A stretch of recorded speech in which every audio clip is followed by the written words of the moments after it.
ആരെ കൊല്ലാൻ വേണ്ടിയാണോ എന്നെ വിളിപ്പിച്ചത് അവനെ കൊല്ലാതെ ഞാൻ തിരിച്ചു പോവില്ല.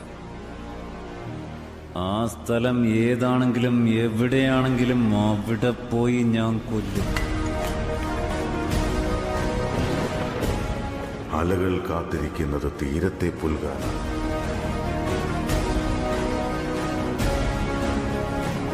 സൂര്യൻ കാത്തിരിക്കുന്നത് ആഴിയിൽ അസ്തമിക്കാനാണ്. ഇടിയും മിന്നലും മലകൾക്ക് പിന്നിൽ പോയി മറഞ്ഞു. എന്നെങ്കിലും തിരിച്ചു വരാനായി. വിധി പോലും വിറച്ചുപോയി.